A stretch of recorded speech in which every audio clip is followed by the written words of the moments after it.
Hi friends, welcome back to our channel. Friends, ಇವತ್ತಿನ ವಿಡಿಯೋದಲ್ಲಿ 35 ಎದೆ ಸುತ್ತಳತೆಯ ಬೋಟ್ ನೆಕ್ ಬ್ಲೌಸ್ ಕಟಿಂಗ್ ಅನ್ನು ಹೇಳ್ಕೊಡ್ತಾ ಇದ್ದೀನಿ. ಈ ಬ್ಲೌಸ್ಗೆ ಬ್ಯಾಕಲ್ಲಿ ಬೋಟ್ ನೆಕ್ ಬರುತ್ತೆ, ಫ್ರಂಟಲ್ಲಿ ನಾರ್ಮಲ್ ನೆಕ್ ಡೀಪೇ ಬಂದು ಪ್ರಿನ್ಸಸ್ ಕಟ್ ಬರುತ್ತೆ.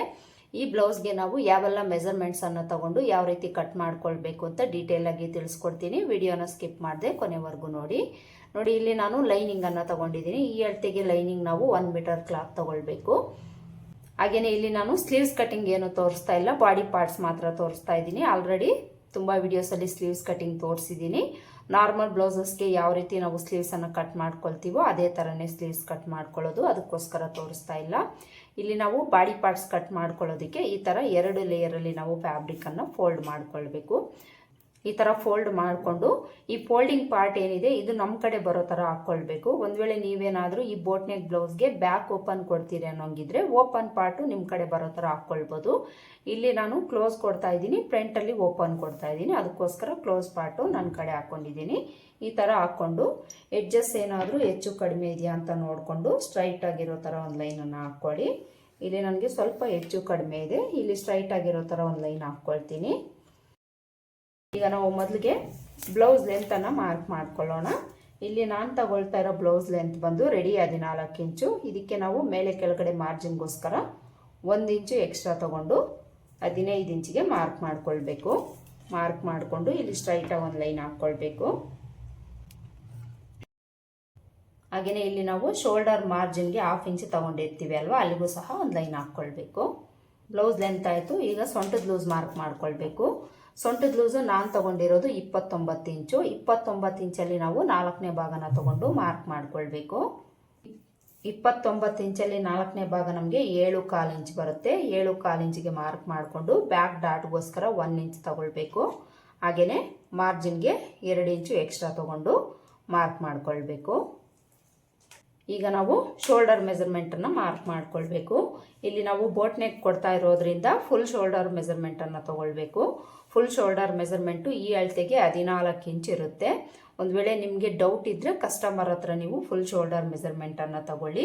ಈ 14 ಇಂಚಲ್ಲಿ ನಾವು ಅರ್ಧನ ತಗೊಂಡು ಇಲ್ಲಿ ಮಾರ್ಕ್ ಮಾಡ್ಕೊಳ್ಬೇಕು. ಇಲ್ಲಿ ನಾವು ಕ್ಲಾತ್ ಫೋಲ್ಡಿಂಗಲ್ಲಿ ಹಾಕ್ಕೊಂಡಿರೋದ್ರಿಂದ ಅರ್ಧ ತಗೊಂಡು ನಾವಿಲ್ಲಿ ಮಾರ್ಕ್ ಮಾಡ್ಕೊಳ್ಬೇಕು. ಅರ್ಧ ನಮಗೆ 7 ಇಂಚ್ ಬರುತ್ತೆ. 7 ಇಂಚಿಗೆ ಮಾರ್ಕ್ ಮಾಡಿಕೊಂಡು ಇದೇ 7 ಇಂಚು ಕೆಳಗಡೆನೂ ಒಂದು ಹತ್ರ ಮಾರ್ಕ್ ಮಾಡಿಕೊಂಡು ಇಲ್ಲೊಂದು ಲೈನ್ ಹಾಕ್ಕೊಳ್ಬೇಕು. ಯಾವುದೇ ಲೈನ್ ಹಾಕ್ಕೊಳ್ಳೋವಾಗ ನೀವು ಸ್ಟ್ರೈಟ್ ಆಗಿರೋ ಥರ ಹಾಕ್ಕೊಳ್ಳಿ. ಈಗ ಈ ಲೈನ್ ಹತ್ರ ನಾವು ಆರ್ಮೋಲ್ ಲೆಂತ್ ಮಾರ್ಕ್ ಮಾಡ್ಕೊಳ್ಬೇಕು. ಆರ್ಮೋಲ್ ಲೆಂತ್ ಎಷ್ಟು ತಗೊಳ್ಬೇಕು ಅಂದರೆ ಇಲ್ಲೇನು ನಾವು ಶೋಲ್ಡರ್ ಮೆಜರ್ಮೆಂಟ್ ಇಟ್ಟಿರ್ತೀವೋ ಅದರಲ್ಲಿ ಅರ್ಧ ಇಂಚು ಕಡಿಮೆ ತಗೊಂಡು ಇಲ್ಲಿ ಮಾರ್ಕ್ ಮಾಡ್ಕೊಳ್ಬೇಕು. 7 ಇಂಚಲ್ಲಿ ಅರ್ಧ ಇಂಚು ಕಡಿಮೆ ಮಾಡಿದ್ರೆ 6.5 ಇಂಚ್ ಬರುತ್ತೆ. 6.5 ಇಂಚಿಗೆ ಮಾರ್ಕ್ ಮಾಡಿಕೊಂಡು ಇಲ್ಲಿ ಎಲ್ ಶೇಪ್ ಡ್ರಾ ಮಾಡ್ಕೊಳ್ಬೇಕು.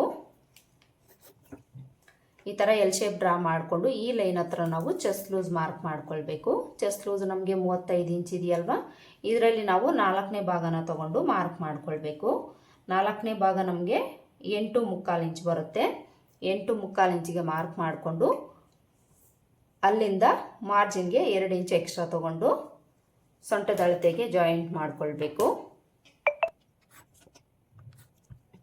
ಈಗ ನಾವು ಇಲ್ಲಿ ಆರ್ಮೋಲ್ ಶೇಪನ್ನು ಡ್ರಾ ಮಾಡ್ಕೊಳ್ಬೇಕು.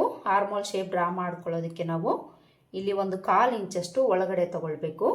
ಈ ರೀತಿ ನಾವು 1/4 ಇಂಚು ಒಳಗಡೆ ತಗೊಂಡು ಮಾರ್ಕ್ ಮಾಡ್ಕೊಳ್ಳೋದ್ರಿಂದ ಇಲ್ಲೇನಾದರೂ ನಮಗೆ ಲೂಸ್ನೆಸ್ಸು ರಿಂಕಲ್ ಏನಾದರೂ ಬರ್ತಾ ಇದ್ದರೆ ಅವಾಯ್ಡ್ ಆಗುತ್ತೆ. ಅದಕ್ಕೋಸ್ಕರ ಒಂದು 1/4 ಇಂಚಷ್ಟು ಈ ರೀತಿ ಒಳಗಡೆಗೆ ತಗೊಂಡು ಇಲ್ಲಿಂದ ಕ್ರಾಸಾಗಿ ಒಂದು ಲೈನ್ ಹಾಕ್ಕೊಳ್ಳಿ. ಈ ಥರ ಲೈನ್ ಹಾಕ್ಕೊಂಡು ಈ ಕಾರ್ನರಿಂದ 1 ಇಂಚು ಬಿಡ್ತಿಗೆ ಮಾರ್ಕ್ ಮಾಡಿಕೊಂಡು ಆರ್ಮೋಲ್ ಶೇಪನ್ನು ಡ್ರಾ ಮಾಡ್ಕೊಳ್ಬೇಕು. ಯಾವುದೇ ಸೈಜ್ಗಾದರೂ ಸಹ ನೀವು ಬೋಟ್ ನೆಕ್ ಮಾಡಲ್ಗೆ ಬ್ಯಾಕ್ ಪಾರ್ಟಲ್ಲಿ ಆರ್ಮೋಲ್ ಹತ್ರ ಈ ಟಿಪ್ಪನ್ನು ನೀವು ಫಾಲೋ ಮಾಡಿಕೊಂಡು ಮಾರ್ಕ್ ಮಾಡ್ಕೊಳ್ಳಿ. ನೋಡಿ, ಈ ರೀತಿ ನಾವು ಆರ್ಮೋಲ್ ಶೇಪನ್ನು ಮಾರ್ಕ್ ಮಾಡ್ಕೊಳ್ಬೇಕು. ಆರ್ಮೋಲ್ ಶೇಪ್ ಮಾರ್ಕ್ ಮಾಡ್ಕೊಂಡಾಯ್ತಲ್ವ. ಈಗ ನಾವು ಶೋಲ್ಡರ್ ಬಿಡ್ತನ್ನು ಮಾರ್ಕ್ ಮಾಡ್ಕೊಳ್ಬೇಕು.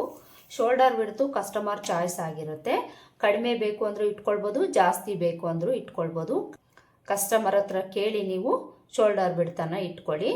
ಮಿನಿಮಮ್ ನೀವು ಒಂದು 2 ಇಂದ 2.5 2.25 ಇಂಚ್ವರೆಗೂ ಈ ಶೋಲ್ಡರ್ ಬಿಡ್ತನ್ನು ಇಟ್ಕೊಳ್ಬೋದು.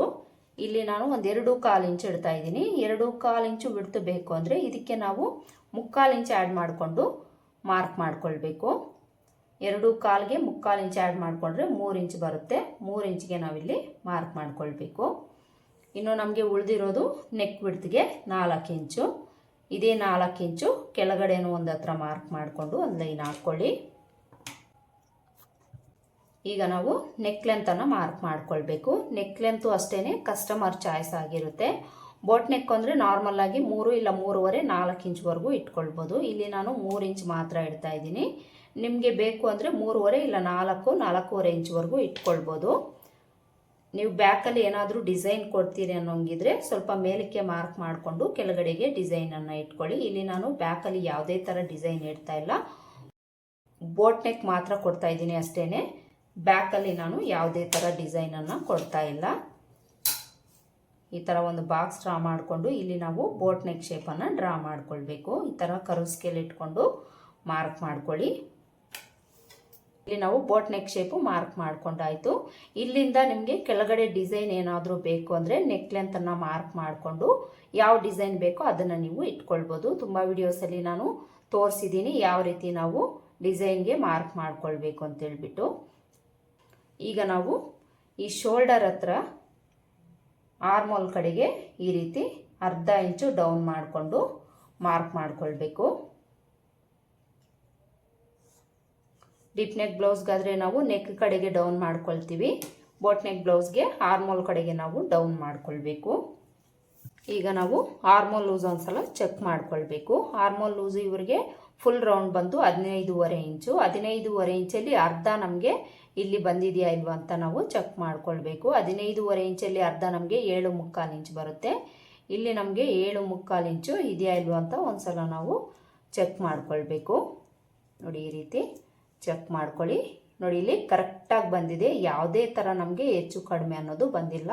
ಕರೆಕ್ಟಾಗಿ 7.25 ಇಂಚು ಬಂದಿದೆ. ಈ ರೀತಿ ನಿಮ್ಗೇನಾದರೂ ಕರೆಕ್ಟಾಗಿ ಮ್ಯಾಚ್ ಆಗಿಲ್ಲ ಅಂದರೆ ಮೇಲೆ ಕೆಳಗಡೆ ನೀವು ಅಡ್ಜಸ್ಟ್ ಮಾಡಿಕೊಂಡು ಮಾರ್ಕ್ ಮಾಡ್ಕೊಳ್ಳಿ, ಸರಿ ಹೋಗುತ್ತೆ. ಈಗ ಬ್ಯಾಕ್ ಡಾಟನ್ನು ಮಾರ್ಕ್ ಮಾಡ್ಕೊಳ್ಬೇಕು. ಬ್ಯಾಕ್ ಡಾಟ್ಗೆ ನಾವು ಸೊಂಟದ ಲೂಸಲ್ಲಿ ಅರ್ಧಕ್ಕೆ ಮಾರ್ಕ್ ಮಾಡಿಕೊಂಡು ಸ್ಟ್ರೈಟಾಗಿ ಒಂದು ಲೈನ್ ಹಾಕ್ಕೊಳ್ಬೇಕು. ಡಾಟ್ ಲೆಂತು ಒಂದು 4ರಿಂದ 4.25 ಇಂಚು ತೊಗೊಂಡ್ರೆ ಸರಿ ಹೋಗುತ್ತೆ. ಇನ್ನು ಬಿಡ್ತು ಈ ಕಡೆ ಅರ್ಧ ಇಂಚು, ಈ ಕಡೆ ಅರ್ಧ ಇಂಚು ತಗೊಳ್ಬೇಕು. ಇಲ್ಲಿಂದ ಸೈಡ್ಗೆ ಅರ್ಧ ಇಂಚು ಮೇಲಕ್ಕೆ ತಗೊಂಡು ಕ್ರಾಸಾಗಿ ಈ ರೀತಿ ಮಾರ್ಕ್ ಮಾಡ್ಕೊಳ್ಬೇಕು. ಈ ಥರ ಮಾರ್ಕ್ ಮಾಡಿಕೊಂಡು ಈಗ ಯಾವ ರೀತಿ ನಾವು ಮಾರ್ಕ್ ಮಾಡ್ಕೊಂಡಿದ್ದೀವೋ ಅದೇ ಥರ ಕಟ್ ಮಾಡ್ಕೊಳ್ಬೇಕು. ಇಲ್ಲಿ ನಾನು ಈ ನೆಕ್ ಪಾರ್ಟನ್ನು ಕಟ್ ಮಾಡ್ತಾ ಇಲ್ಲ, ಸ್ಟಿಚ್ ಮಾಡ್ಕೊಳ್ಳೋವಾಗ ಕಟ್ ಮಾಡ್ಕೊಳ್ತೀನಿ. ನೀವು ಅಷ್ಟೇ ಸ್ಟಿಚ್ ಮಾಡ್ಕೊಳ್ಳೋವಾಗ ಕಟ್ ಮಾಡ್ಕೊಳ್ಳಿ, ಇಲ್ಲಾಂದರೆ ಫ್ರಂಟ್ ಪಾರ್ಟನ್ನು ಕಟ್ ಮಾಡಿ ಆದಮೇಲೆ ಕಟ್ ಮಾಡ್ಕೊಳ್ಳಿ. ಹಾಗೆಯೇ ಫ್ರೆಂಡ್ಸ್, ಯಾರಾದರೂ ನನ್ನ ಚಾನಲ್ನ ಇದುವರೆಗೂ ಸಬ್ಸ್ಕ್ರೈಬ್ ಮಾಡ್ಕೊಳ್ದೆ ಏನಾದರೂ ನೋಡ್ತಾ ಇದ್ದರೆ ಸಬ್ಸ್ಕ್ರೈಬ್ ಮಾಡಿಕೊಂಡು ಪಕ್ಕದಲ್ಲಿರೋ ಬೆಲ್ಲೈಕನ್ನ ಕ್ಲಿಕ್ ಮಾಡಿ ಆಲ್ ಅನ್ನೋ ಆಪ್ಷನ್ನ ಸೆಲೆಕ್ಟ್ ಮಾಡಿ ಇಟ್ಕೊಳ್ಳಿ. ನಾನು ಯಾವುದೇ ವಿಡಿಯೋ ಅಪ್ಲೋಡ್ ಮಾಡಿದ್ರೂ ಮೊದಲು ನಿಮಗೆ ನೋಟಿಫಿಕೇಷನ್ ಬರುತ್ತೆ. ಹಾಗೆಯೇ ಈ ವಿಡಿಯೋ ನಿಮಗೆ ಯೂಸ್ಫುಲ್ ಅಂತ ಅನಿಸಿದರೆ ವಿಡಿಯೋಗೆ ಒಂದು ಲೈಕ್ ಕೊಡೋದನ್ನು ಮರಿಬೇಡಿ. ಹಾಗೆಯೇ ನೀವೊಂದು ಲೈಕ್ ಕೊಡೋದ್ರಿಂದ ವಿಡಿಯೋ ಅನ್ನೋದು ಮತ್ತಷ್ಟು ಜನಕ್ಕೆ ಯೂಟ್ಯೂಬ್ ಅನ್ನೋದು ಸಜೆಸ್ಟ್ ಮಾಡುತ್ತೆ. ಅದಕ್ಕೋಸ್ಕರ ವಿಡಿಯೋಗೆ ಒಂದು ಲೈಕ್ ಕೊಡೋದನ್ನು ಮರಿಬೇಡಿ. ನೋಡಿ ಈ ಥರ ನಾವು ಬ್ಯಾಕ್ ಪಾರ್ಟನ್ನು ಕಟ್ ಮಾಡಿಕೊಂಡು ಈ ಡಾಟ್ ಹತ್ರ ಒಂದು ಮ್ಯಾಚ್ ಹಾಕ್ಕೊಳ್ಬೇಕು. ಚೆಸ್ಟ್ ಲೂಸ್ ಹತ್ರ ಒಂದು ನಾಚ್ ಹಾಕ್ಕೊಳ್ಬೇಕು. ಹಾಗೆಯೇ ನೆಕ್ ವಿಡ್ತ್ ಹತ್ರ ಒಂದು ನಾಚ್ ಹಾಕ್ಕೊಳ್ಬೇಕು. ಬ್ಯಾಕ್ ಪಾರ್ಟ್ ಆಯ್ತಲ್ವಾ, ಈಗ ಫ್ರಂಟ್ ಪಾರ್ಟ್ ಕಟ್ ಮಾಡ್ಕೊಳ್ಬೇಕು. ಫ್ರಂಟ್ ಪಾರ್ಟ್ಗೆ ನಾವಿಲ್ಲಿ ಫ್ರಂಟ್ ಓಪನ್ ಕೊಡೋದ್ರಿಂದ ಈ ಓಪನ್ ಪಾರ್ಟು ನಮ್ಮ ಕಡೆ ಬರೋ ಥರ ಹಾಕ್ಕೊಳ್ಬೇಕು. ಈ ಥರ ಹಾಕ್ಕೊಂಡು ಶೋಲ್ಡರ್ ಕಡೆ ಸ್ಟ್ರೈಟ್ ಆಗಿರೋ ಥರ ಒಂದು ಲೈನ್ ಹಾಕ್ಕೊಳ್ಬೇಕು. ಹಾಗೆಯೇ ಈ ಕಡೆ ಎಡ್ಜಲ್ಲಿ ಹೆಚ್ಚು ಕಡಿಮೆ ಏನಾದರೂ ಇದೆಯಾ ಅಂತ ನೋಡಿಕೊಂಡು ಉಕ್ಸ್ಪಟ್ಟಿ ಕಾಜಾಪಟ್ಟಿ ಮಾರ್ಜಿನ್ಗೆ 1/2 ಇಂಚ್ ತೊಗೊಂಡು ಒಂದು ಲೈನ್ ಹಾಕ್ಕೊಳ್ಬೇಕು. ಹೆಚ್ಚು ಕಡಿಮೆ ಏನಾದರೂ ಇದ್ದರೆ ಸ್ಟ್ರೈಟ್ ಆಗಿರೋ ಥರ ನೋಡಿಕೊಂಡು ಒಂದು ಲೈನ್ ಹಾಕ್ಕೊಂಡು ಆಮೇಲೆ ನೀವು 1/2 ಇಂಚ್ ತೊಗೊಂಡು ಒಂದು ಲೈನನ್ನು ಹಾಕ್ಕೊಳ್ಳಿ. ಈಗ ನಾವು ಬ್ಯಾಕ್ ಪಾರ್ಟನ್ನು ತೊಗೊಳ್ಬೇಕು. ಬ್ಯಾಕ್ ಪಾರ್ಟನ್ನು ತೊಗೊಂಡು ಇಲ್ಲಿ ಮಾರ್ಜಿನ್ ಬಿಟ್ಟು ಶೋಲ್ಡರ್ ಲೈನ್ ಹತ್ರ ಕರೆಕ್ಟಾಗಿ ನಾವು ಈ ಬ್ಯಾಕ್ ಪಾರ್ಟನ್ನು ಇಟ್ಕೊಳ್ಬೇಕು. ಈ ಥರ ಇಟ್ಕೊಳ್ಬೇಕು. ಈ ಥರ ಇಟ್ಕೊಂಡು ಬ್ಯಾಕ್ ಪಾರ್ಟ್ ಯಾವ ಥರ ಇದೆ ಅದೇ ಥರ ಸುತ್ತಲೂ ಮಾರ್ಕ್ ಮಾಡ್ಕೊಳ್ಬೇಕು. ಸುತ್ತಲೂ ಮಾರ್ಕ್ ಮಾಡಿಕೊಂಡು ನೆಕ್ ವಿಡ್ತ್ ಎಲ್ಲಿಗಿರುತ್ತೋ ಅಲ್ಲಿಗೆ ಮಾರ್ಕ್ ಮಾಡ್ಕೊಳ್ಳಿ. ಚೆಸ್ಟ್ ಲೂಸ್ಗೆ ಎಲ್ಲಿಗಿರುತ್ತೋ ಅಲ್ಲಿಗೆ ಮಾರ್ಕ್ ಮಾಡಿಕೊಂಡು ಬ್ಯಾಕ್ ಪಾರ್ಟನ್ನು ತೆಗೆದುಬಿಡಿ. ಬ್ಯಾಕ್ ಪಾರ್ಟನ್ನು ತೆಗೆದುಬಿಟ್ಟು ಮೊದಲಿಗೆ ನಾವು ಫ್ರಂಟ್ ಆರ್ಮೋಲ್ ಶೇಪನ್ನು ಮಾರ್ಕ್ ಮಾಡ್ಕೊಳ್ಳೋಣ. ಫ್ರಂಟ್ ಆರ್ಮೋಲ್ ಶೇಪ್ಗೆ ನಾವು ಬ್ಯಾಕ್ ಪಾರ್ಟಲ್ಲಿ ಯಾವ ರೀತಿ ಎಲ್ ಶೇಪ್ ಡ್ರಾ ಮಾಡ್ಕೊಂಡಿದ್ದೀವೋ ಸೇಮ್ ಅದೇ ಥರ ಇಲ್ಲೂ ಸಹ ಮಾರ್ಕ್ ಮಾಡ್ಕೊಳ್ಬೇಕು. ವಿಡ್ತು ಲೆಂತು ಕರೆಕ್ಟಾಗಿ ಮಾರ್ಕ್ ಮಾಡಿಕೊಂಡು ಶೇಪನ್ನು ಡ್ರಾ ಮಾಡ್ಕೊಳ್ಳಿ. ಕರೆಕ್ಟಾಗಿರಬೇಕು ವಿಡ್ತು ಲೆಂತು ನೋಡಿಕೊಂಡು ನೀವು ಮಾರ್ಕ್ ಮಾಡ್ಕೊಳ್ಬೇಕು. ಈ ಥರ ಮಾರ್ಕ್ ಮಾಡಿಕೊಂಡು ಈಗ ನಾವು ಫ್ರಂಟ್ ಆರ್ಮೋಲ್ ಶೇಪನ್ನು ಡ್ರಾ ಮಾಡ್ಕೊಳ್ಳೋದಕ್ಕೆ ಈ ಲೈನ್ ಹತ್ರಿಂದ ಅರ್ಧ ಇಂಚು ಒಳಗಡೆ ತಗೊಂಡು ಮಾರ್ಕ್ ಮಾಡ್ಕೊಳ್ಬೇಕು. ಅರ್ಧ ಇಂಚ್ ಒಳಗಡೆ ತಗೊಂಡು ಮಾರ್ಕ್ ಮಾಡಿಕೊಂಡು ಇಲ್ಲಿಂದ ಇಲ್ಲಿಗೆ ಕ್ರಾಸಾಗಿ ಒಂದು ಲೈನ್ ಹಾಕ್ಕೊಳ್ಬೇಕು. ಇಲ್ಲಿ ಯಾವುದೇ ಥರ ನಾವು ಎಕ್ಸ್ಟ್ರಾನ ತೊಗೊಳ್ಬಾರ್ದು. ಇಲ್ಲಿ ಮಾತ್ರ ಒಳಗಡೆ ತಗೊಂಡು ಈ ರೀತಿ ಕ್ರಾಸಾಗಿ ಒಂದು ಲೈನ್ ಹಾಕ್ಕೊಳ್ಬೇಕು. ಈ ಥರ ಲೈನ್ ಹಾಕ್ಕೊಂಡು ಈಗ ಈ ಕಾರ್ನರಿಂದ ನಾವು 3/4 ಇಂಚು ಬಿಡ್ತು ತಗೊಂಡು ಮಾರ್ಕ್ ಮಾಡ್ಕೊಳ್ಬೇಕು. 3/4 ಇಂಚು ಬಿಡ್ತು ತಗೊಂಡು ಮಾರ್ಕ್ ಮಾಡ್ಕೊಳ್ಳಿ. ಈ ಕಾರ್ನರಿಂದ ಈ ಥರ ಮಾರ್ಕ್ ಮಾಡಿಕೊಂಡು ಇಲ್ಲಿಂದ ಈ ಕಡೆಗೆ ಈ ಲೈನ್ಗೆ ಜಾಯಿಂಟ್ ಆಗೋ ಥರ ಒಂದು ಶೇಪನ್ನು ಡ್ರಾ ಮಾಡ್ಕೊಳ್ಳಿ. ಈ ಕಡೆಗೆ ಈ ಲೈನ್ಗೆ ಜಾಯಿಂಟ್ ಆಗೋ ಥರ ಒಂದು ಶೇಪನ್ನು ಡ್ರಾ ಮಾಡ್ಕೊಳ್ಳಿ. ಇದೇ ಥರ ನಾವು ಬೋಟ್ ನೆಕ್ ಬ್ಲೌಸ್ಗೆ ಫ್ರಂಟಲ್ಲಿ ಆರ್ಮೋಲ್ ಶೇಪನ್ನು ಮಾರ್ಕ್ ಮಾಡ್ಕೊಳ್ಬೇಕು. ಈ ಪ್ಲೇಸಲ್ಲಿ ನಮಗೆ ಒಳಗಡೆ ಬರುತ್ತೆ. ಇದೇ ಮೆಥಡಲ್ಲಿ ನಾವು ಮಾರ್ಕ್ ಮಾಡ್ಕೊಳ್ಬೇಕು. ಈಗ ನಾವು ಫ್ರಂಟ್ ಲೆಂತು ನೆಕ್ ಲೆಂತನ್ನು ಮಾರ್ಕ್ ಮಾಡ್ಕೊಳ್ಳೋಣ. ಇಲ್ಲಿ ನಾನು ಫ್ರಂಟ್ ಲೆಂತನ್ನು ಬ್ಯಾಕ್ ಲೆಂತ್ಗೆ ಒಂದು 1/2 ಇಂಚು ಎಕ್ಸ್ಟ್ರಾ ತೊಗೊಂಡು ಮಾರ್ಕ್ ಮಾಡ್ಕೊಳ್ತಾ ಇದ್ದೀನಿ. ಇಲ್ಲಿ ನಾನು ಪ್ರಿನ್ಸಸ್ ಕಟ್ ಕೊಡ್ತಾ ಇದ್ದೀನಿ ಫ್ರಂಟ್ ಪಾರ್ಟಲ್ಲಿ. ಅದಕ್ಕೋಸ್ಕರ ಬ್ಯಾಕ್ ಲೆಂತ್ಗೆ ಒಂದು ಅರ್ಧ ಇಂಚು ಎಕ್ಸ್ಟ್ರಾ ತೊಗೊಂಡು ಮಾರ್ಕ್ ಮಾಡ್ಕೊಳ್ತಾ ಇದ್ದೀನಿ. ದೊಡ್ಡ ಅಳತೆ ಆದರೆ ನೀವು 1 ಇಂಚು ಎಕ್ಸ್ಟ್ರಾ ತೊಗೊಂಡು ಮಾರ್ಕ್ ಮಾಡ್ಕೊಳ್ಬೇಕು. ಅಂದರೆ 40ರ ಒಳಗಡೆ ಎದೆ ಸುತ್ತಳತೆ ಇರೋವಂಥವ್ರಿಗೆ ನೀವು ಅರ್ಧ ಇಂಚು ಎಕ್ಸ್ಟ್ರಾ ತೊಗೊಳ್ಳಿ. 40ರ ಮೇಲೆ ಎದೆ ಸುತ್ತಳತೆ ಇರೋವಂಥವ್ರಿಗೆ ನೀವು 1 ಇಂಚು ಎಕ್ಸ್ಟ್ರಾ ಲೆಂತನ್ನು ತಗೊಂಡು ಮಾರ್ಕ್ ಮಾಡ್ಕೊಳ್ಬೇಕು. ಫ್ರಂಟ್ ಲೆಂತು ಮಾರ್ಕ್ ಮಾಡ್ಕೊಂಡಾಯಿತು. ಈಗ ನಾವು ನೆಕ್ ಲೆಂತ್ ಮಾರ್ಕ್ ಮಾಡ್ಕೊಳ್ಳೋಣ. ನೆಕ್ ಲೆಂತು ನಾನಿಲ್ಲಿ 7 ಇಂಚ್ ಇಡ್ತಾ ಇದ್ದೀನಿ. ನಿಮ್ಗೆ ಎಷ್ಟು ಬೇಕಾಗಿರುತ್ತೋ ನೋಡಿಕೊಂಡು ನೀವು ಮಾರ್ಕ್ ಮಾಡ್ಕೊಳ್ಳಿ. ನಾರ್ಮಲಾಗಿ ನೀವು ನೆಕ್ ಲೆಂತ್ ಎಷ್ಟು ಇಡ್ತೀರೋ ಅದಕ್ಕಿಂತ ನೀವು ಒಂದು 1/2 ಇಂಚ್ ಲೆಂತನ್ನು ನೀವು ಜಾಸ್ತಿ ತಗೊಳ್ಬೋದು ನೆಕ್ ಲೆಂತಲ್ಲಿ. ಯಾಕೆಂದರೆ ಬ್ಯಾಕ್ ಬೋಟ್ ನೆಕ್ ಬರೋದ್ರಿಂದ ಫ್ರಂಟಲ್ಲಿ ನಮಗೆ ತುಂಬ ಡೀಪ್ ಅಂತ ಏನು ಅನಿಸೋದಿಲ್ಲ. ಅದಕ್ಕೋಸ್ಕರ ನಾರ್ಮಲಾಗಿ ನೀವು ಎಷ್ಟು ತಗೊಳ್ತೀರೋ ಅದಕ್ಕಿಂತ ಒಂದು ಅರ್ಧ ಇಂಚು ನೆಕ್ ಲೆಂತನ್ನು ನೀವು ಜಾಸ್ತಿ ತೊಗೊಂಡು ಮಾರ್ಕ್ ಮಾಡ್ಕೊಳ್ಳಿ. ಇನ್ನು ನಾವೀಗ ಇಲ್ಲೇನು ಬಿಡ್ತಿದೆ ಇದೇ ಬಿಡ್ತಿಟ್ಕೊಂಡು ಇಲ್ಲಿ ಮಾರ್ಕ್ ಮಾಡಿಕೊಂಡು ಒಂದು ಬಾಕ್ಸ್ ಡ್ರಾ ಮಾಡ್ಕೊಳ್ಬೇಕು. ಈ ಥರ ಬಾಕ್ಸ್ ಡ್ರಾ ಮಾಡಿಕೊಂಡು ಈ ಕಾರ್ನರಲ್ಲಿ ನಾವು 1.5 ಇಂಚು ಬಿಡ್ತಿರೋ ಥರ ನೋಡಿಕೊಂಡು ಒಂದು ಮಾರ್ಕ್ ಮಾಡ್ಕೊಳ್ಬೇಕು. ಕಂಪಲ್ಸರಿ ನೀವು ಬೋಟ್ ನೆಕ್ ಬ್ಲೌಸ್ಗೆ ಈ ಪ್ಲೇಸಲ್ಲಿ 1.5 ಇಂಚು ಬಿಡ್ತಿರೋ ಥರ ನೋಡಿಕೊಂಡು ಒಂದು ಮಾರ್ಕ್ ಮಾಡಿಕೊಂಡು ಆಮೇಲೆ ನೀವು ನೆಕ್ ಶೇಪನ್ನು ಡ್ರಾ ಮಾಡ್ಕೊಳ್ಬೇಕು. ಇಲ್ಲಿ ನಾನು ಈ ರೀತಿ ಸ್ಟಾರ್ ನೆಕ್ ಶೇಪನ್ನು ಇಡ್ತಾ ಇದ್ದೀನಿ. ನಿಮಗೆ ಯಾವ ಡಿಸೈನ್ ಬೇಕೋ ಅದನ್ನು ನೋಡಿ ನೀವು ಮಾರ್ಕ್ ಮಾಡ್ಕೊಳ್ಳಿ. ನೋಡಿ ಈ ಥರ ನಾನು 3 ಪಾಯಿಂಟ್ ನೆಕ್ ಶೇಪನ್ನು ಇಡ್ತಾ ಇದ್ದೀನಿ. ಇಲ್ಲೇನಾದರೂ ನಿಮಗೆ ಬ್ರಾಡ್ ಆಗುತ್ತೆ ಅಂತ ಅನಿಸಿದರೆ ಇಲ್ಲೇನು ಲೈನ್ ಇದೆ ಇಲ್ಲಿಗೆ ನೀವು ಜಾಯಿಂಟ್ ಮಾಡಿಕೊಂಡು ಇಲ್ಲಿಂದ ಇಷ್ಟಕ್ಕೆ ನೀವು ಕಟ್ ಮಾಡ್ಕೊಳ್ಳಿ. ಇವರು ಬ್ರಾಡ್ ಹಾಕ್ಕೊಳ್ತಾರೆ, ಅದಕ್ಕೋಸ್ಕರ ನಾನು ಸ್ವಲ್ಪ ಈ ಕಡೆಗೆ ಮಾರ್ಕ್ ಮಾಡ್ಕೊಂಡಿದ್ದೀನಿ. ಈಗ ನಾವು ಪ್ರಿನ್ಸಸ್ ಕಟ್ ಮಾರ್ಕಿಂಗನ್ನು ಮಾಡ್ಕೊಳ್ಬೇಕು. ಪ್ರಿನ್ಸಸ್ ಕಟ್ ಮಾರ್ಕಿಂಗ್ ಮಾಡ್ಕೊಳ್ಳೋದಕ್ಕೆ ಮೊದಲಿಗೆ ನಾವು ಬಸ್ಟ್ ಪಾಯಿಂಟನ್ನು ಮಾರ್ಕ್ ಮಾಡ್ಕೊಳ್ಬೇಕು. ಬಸ್ಟ್ ಪಾಯಿಂಟು ಈ ಅಳತೆಗೆ ನಾವು 10.5 ಇಂಚು ತಗೊಳ್ಬೇಕು. 10.5 ಇಂಚ್ಗೆ ಮಾರ್ಕ್ ಮಾಡ್ಕೊಳ್ಳಿ. ಈ ಥರ ಮಾರ್ಕ್ ಮಾಡಿಕೊಂಡು ಈ ಪ್ಲೇಸಲ್ಲಿ ಬಿಡ್ತನ್ನು ನಾವು 4 ಇಂಚು ತಗೊಳ್ಬೇಕು. 3.5 ಇಂಚು ಸರಿ ಹೋಗುತ್ತೆ.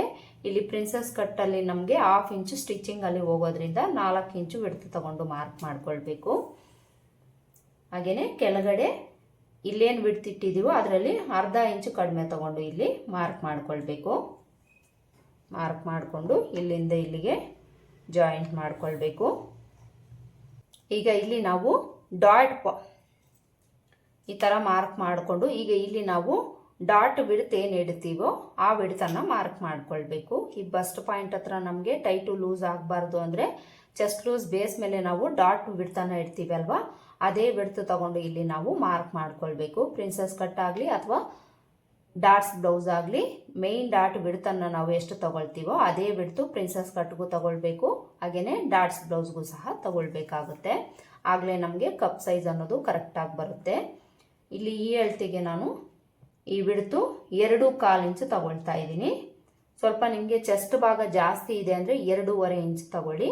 ಇಲ್ಲ ಮೀಡಿಯಮ್ ಆಗಿದೆ ಅಂದರೆ ಈ ಅಳತೆಗೆ 2.25 ಇಂಚು ಸರಿ ಹೋಗುತ್ತೆ. 2.25 ಇಂಚ್ಗೆ ಮಾರ್ಕ್ ಮಾಡಿಕೊಂಡು ಇಲ್ಲಿ ಒಂದು 2 ಇಂಚಷ್ಟು ಲೆಂತ್ಗೆ ಸ್ಟ್ರೈಟಾಗಿ ಮಾರ್ಕ್ ಮಾಡಿಕೊಂಡು ಇಲ್ಲಿಂದ ಒಂದು ಶೇಪನ್ನು ಕೊಟ್ಟು ಈ ರೀತಿ ಮಾರ್ಕ್ ಮಾಡ್ಕೊಳ್ಬೇಕು. ನಿಮಗೆ ಬೈ ಹ್ಯಾಂಡಿಂದ ಶೇಪ್ ತೆಗಿಲಿಕ್ಕೆ ಆಗಲಿಲ್ಲ ಅಂದರೆ ನೀವು ಕರ್ವ್ ಸ್ಕೇಲ್ ಇಟ್ಕೊಂಡು ಮಾರ್ಕ್ ಮಾಡ್ಕೊಳ್ಳಿ. ಇನ್ನು ಇಲ್ಲಿಂದ ನಾವು ಆರ್ಮೋಲ್ ಹತ್ರಕ್ಕೆ ಜಾಯಿಂಟ್ ಮಾಡಿಕೊಂಡು ಒಂದು ಶೇಪನ್ನು ಕೊಡಬೇಕು. ನೋಡಿ ಈ ರೀತಿ ಒಂದು ಶೇಪನ್ನು ಡ್ರಾ ಮಾಡ್ಕೊಳ್ಳಿ.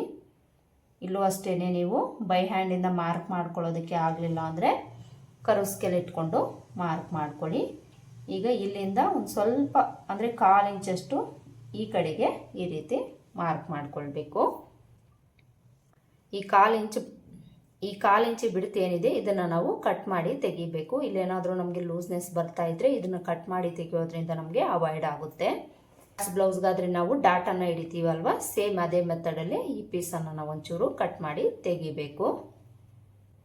ಈಗ ನಾವು ಈ ಪ್ರಿನ್ಸಸ್ ಕಟ್ಟನ್ನು ಕಟ್ ಮಾಡಿ ಅಟ್ಯಾಚ್ ಮಾಡೋದ್ರಿಂದ ನಮಗೆ ಎಕ್ಸ್ಟ್ರಾ ಮಾರ್ಜಿನ್ ಅನ್ನೋದು ಬೇಕಾಗುತ್ತೆ. ಅದಕ್ಕೋಸ್ಕರ ಚೆಸ್ಟ್ ಲೂಸ್ ಹತ್ರ ನಾವು ಚೆಸ್ಟ್ ಲೂಸ್ ಎಷ್ಟಿದೆ ಅದಕ್ಕೆ 1 ಇಂಚ್ ಎಕ್ಸ್ಟ್ರಾ ಆ್ಯಡ್ ಮಾಡಿಕೊಂಡು ಮಾರ್ಕ್ ಮಾಡ್ಕೊಳ್ಬೇಕು. ಹಾಗೆಯೇ ಕೆಳಗಡೆ ನಾವು 1.5 ಇಂದ 2 ಇಂಚು ಎಕ್ಸ್ಟ್ರಾ ತಗೊಂಡು ಮಾರ್ಕ್ ಮಾಡ್ಕೊಳ್ಬೇಕು. ಈ ಡಾಟ್ ಪಾಯಿಂಟ್ ಏನಿದೆ ಇದನ್ನು ನಾವು ಕಟ್ ಮಾಡಿ ತೆಗೆಯೋದ್ರಿಂದ ಇಲ್ಲಿ ನಮಗೆ ಫ್ಯಾಬ್ರಿಕ್ ಅನ್ನೋದು ಕಡಿಮೆ ಆಗುತ್ತೆ. ಅದಕ್ಕೋಸ್ಕರ ಇಲ್ಲಿ ನೀವು 1.5 ಇಂದ 2 ಇಂಚು ಎಕ್ಸ್ಟ್ರಾ ತಗೊಳ್ಳಿ. ಎಕ್ಸ್ಟ್ರಾ ಏನಾದರೂ ಇದ್ದರೆ ಆಮೇಲೆ ನೀವು ಕಟ್ ಮಾಡಿ ತೆಗಿಬೋದು. ಅದಕ್ಕೋಸ್ಕರ ಸ್ವಲ್ಪ ಎಕ್ಸ್ಟ್ರಾನೇ ತಗೊಳ್ಳಿ. ಈ ಥರ ಮಾರ್ಕ್ ಮಾಡಿಕೊಂಡು ಈಗ ನಾವು ಈ ಸೈಡ್ ಲೆಂತನ್ನು ತಗೊಳ್ಬೇಕು. ಈ ಸೈಡ್ ಲೆಂತ್ಗೆ ನಾವು ಬ್ಯಾಕ್ ಪಾರ್ಟನ್ನು ತಗೊಂಡು ಬ್ಯಾಕ್ ಪಾರ್ಟ್ ಲೆಂತ್ ಎಷ್ಟಿದೆ ಅಷ್ಟಕ್ಕೆ ನಾವು ಇದನ್ನು ಕರೆಕ್ಟಾಗಿ ಇಟ್ಕೊಳ್ಬೇಕು. ನೋಡಿ ಈ ಥರ ಇಟ್ಕೊಂಡು ಮಾರ್ಕ್ ಮಾಡ್ಕೊಳ್ಳಿ. ಬ್ಯಾಕ್ ಪಾರ್ಟ್ನ ಲೆಂತ್ ಎಷ್ಟಿರುತ್ತೋ ಅಷ್ಟಕ್ಕೆ ಮಾರ್ಕ್ ಮಾಡಿಕೊಂಡು ಇಲ್ಲಿಂದ ಇಲ್ಲಿಗೆ ಜಾಯಿಂಟ್ ಮಾಡ್ಕೊಳ್ಬೇಕು. ನೋಡಿ ಈ ರೀತಿ. ಹಾಗೆಯೇ ಈ ಕಡೆ ನಾವು ಒಂದು 1/2 ಇಂಚು ಇಲ್ಲ 3/4 ಇಂಚಷ್ಟು ಮೇಲಕ್ಕೆ ಈ ರೀತಿ ಮಾರ್ಕ್ ಮಾಡ್ಕೊಳ್ಬೇಕು. ನೋಡಿ ಇದಿಷ್ಟು ಫ್ರಂಟ್ ಪಾರ್ಟಲ್ಲಿ ಪ್ರಿನ್ಸಸ್ ಕಟ್ಗೆ ಮಾರ್ಕ್ ಮಾಡ್ಕೊಳ್ಬೇಕು. ಮಾರ್ಕ್ ಮಾಡಿಕೊಂಡು ಈಗ ಇದನ್ನು ನಾವು ಯಾವ ರೀತಿ ಮಾರ್ಕ್ ಮಾಡ್ಕೊಂಡಿದ್ದೀವೋ ಅದೇ ಥರ ಔಟ್ಲೈನ್ಸ್ ಮಾತ್ರ ಮೊದಲಿಗೆ ಕಟ್ ಮಾಡ್ಕೊಳ್ಬೇಕು. ಹಾಗೆಯೇ ಆರ್ಮೋಲ್ ಹತ್ರ ಕಟ್ ಮಾಡ್ಕೊಳ್ಳೋವಾಗ ಇಲ್ಲಿ ನಾವು ಫ್ರಂಟ್ ಶೇಪನ್ನು ಮಾರ್ಕ್ ಮಾಡ್ಕೊಂಡಿರ್ತೀವಿ ಅಲ್ವಾ, ಇದನ್ನು ಕಟ್ ಮಾಡ್ಕೊಳ್ಬಾರ್ದು. ಮೊದಲಿಗೆ ನಾವು ಈ ಬ್ಯಾಕ್ ಶೇಪ್ ಏನಿದೆ ಇದನ್ನು ಕಟ್ ಮಾಡ್ಕೊಳ್ಬೇಕು. ಯಾಕೆ ಅಂದರೆ ಈ ಪೀಸಲ್ಲಿ ನಾವು ಬ್ಯಾಕ್ ಶೇಪನ್ನು ಕಟ್ ಮಾಡ್ಕೊಳ್ಬೇಕು, ಈ ಪೀಸಲ್ಲಿ ನಾವು ಫ್ರಂಟ್ ಶೇಪನ್ನು ಕಟ್ ಮಾಡ್ಕೊಳ್ಬೇಕು. ಈ ರೀತಿ ನಾವು ಯಾಕೆ ಮಾಡಬೇಕು ಅಂದರೆ ಸ್ಟಿಚ್ ಮಾಡ್ಕೊಳ್ಳೋವಾಗ ಈ ಪ್ರಿನ್ಸಸ್ ಕಟ್ ಪಾರ್ಟ್ ಏನಿದೆ ಇದನ್ನು ನಾವು ಇದಕ್ಕೆ ಅಟ್ಯಾಚ್ ಮಾಡಿಕೊಂಡಾಗ ಈ ಪೀಸ್ ಅನ್ನೋದು ನಮಗೆ ಶಾರ್ಟೇಜ್ ಬರುತ್ತೆ ಇಲ್ಲಿ. ಅದಕ್ಕೋಸ್ಕರ ಇದರಲ್ಲಿ ನಾವು ಬ್ಯಾಕ್ ಶೇಪ್ ಏನಿದೆ ಅಲ್ಲಿಗೆ ಕಟ್ ಮಾಡ್ಕೊಳ್ಬೇಕು. ಈ ಪೀಸಲ್ಲಿ ಫ್ರಂಟ್ ಶೇಪ್ ಏನಿದೆ ಇಲ್ಲಿಗೆ ನಾವು ಕಟ್ ಮಾಡ್ಕೊಳ್ಬೇಕು. ಮೊದಲಿಗೆ ನಾನಿಲ್ಲಿ ಔಟ್ಲೈನ್ಸ್ ಎಲ್ಲ ಕಟ್ ಮಾಡಿಕೊಂಡು ಅದನ್ನು ಯಾವ ರೀತಿ ಕಟ್ ಮಾಡ್ಕೊಳ್ಬೇಕು ಅಂತ ತೋರಿಸ್ತೀನಿ. ಇಲ್ಲಿ ನೆಕ್ ಪಾರ್ಟ್ನು ಸಹ ನಾನು ಈಗ ಕಟ್ ಮಾಡ್ಕೊಳ್ತಾ ಇಲ್ಲ, ಸ್ಟಿಚ್ ಮಾಡ್ಕೊಳ್ಳೋವಾಗೆ ಕಟ್ ಮಾಡ್ಕೊಳ್ತೀನಿ. ಇನ್ನು ಸ್ಟಿಚಿಂಗ್ ವಿಡಿಯೋ ನಿಮ್ಗೆ ಏನಾದರೂ ಬೇಕು ಅಂದರೆ ಆಲ್ರೆಡಿ ನಾನು ಬೋಟ್ ನೆಕ್ ಬ್ಲೌಸ್ ಸ್ಟಿಚಿಂಗನ್ನು ತೋರಿಸಿದ್ದೀನಿ. ಆ ವಿಡಿಯೋಸ್ ನನ್ನ ಚಾನಲಲ್ಲಿ ಸಿಗುತ್ತೆ, ಒಂದ್ಸಲ ನೀವು ಚೆಕ್ ಮಾಡಿ ಬ್ಲೌಸನ್ನು ಸ್ಟಿಚ್ ಮಾಡ್ಕೊಳ್ಳಿ.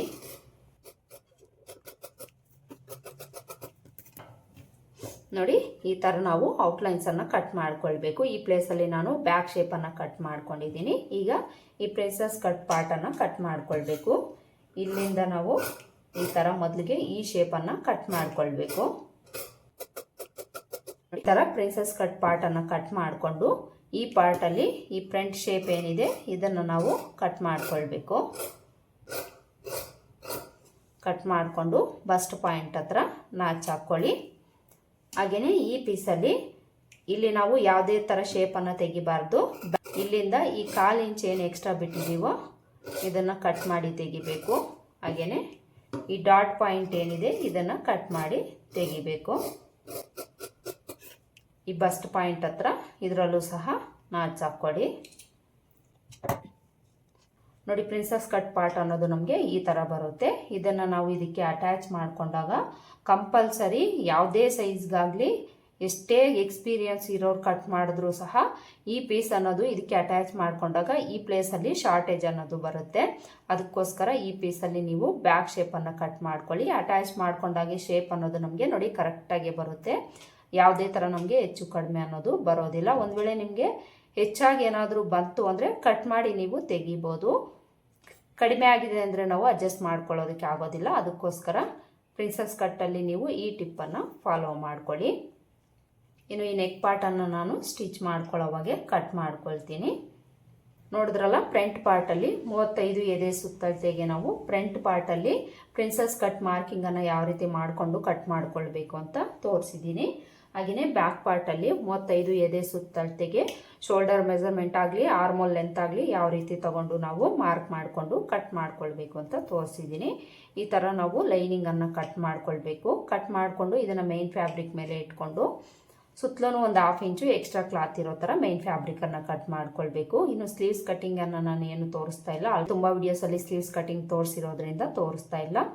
ಇನ್ನು ನಿಮಗೆ boat neck blouse stitching video ಬೇಕು ಅಂದರೆ ನನ್ನ ಚಾನಲಲ್ಲಿ ಸಿಗುತ್ತೆ, ಒಂದ್ಸಲ ನೀವು ಚೆಕ್ ಮಾಡಿ ಅದನ್ನು ನೋಡಿ ಸ್ಟಿಚ್ ಮಾಡ್ಕೊಳ್ಳಿ. ಇದಿಷ್ಟು ಇವತ್ತಿನ ವಿಡಿಯೋ. ಐ ಹೋಪ್ ಈ ವಿಡಿಯೋ ನಿಮ್ಗೆ ಹೆಲ್ಪ್ ಆಗಿದೆ ಅಂತ ಅಂದ್ಕೊಳ್ತೀನಿ. ಹೆಲ್ಪ್ ಆಗಿದೆ ಅಂತ ಅನಿಸಿದರೆ ವಿಡಿಯೋಗೆ ಒಂದು ಲೈಕ್ ಕೊಡೋದನ್ನು ಮರಿಬೇಡಿ. ಮತ್ತೆ ಸಿಗೋಣ ಮತ್ತೊಂದು ವಿಡಿಯೋದಲ್ಲಿ. ಅಲ್ಲಿವರೆಗೂ ನಮಸ್ಕಾರ. Thanks for watching.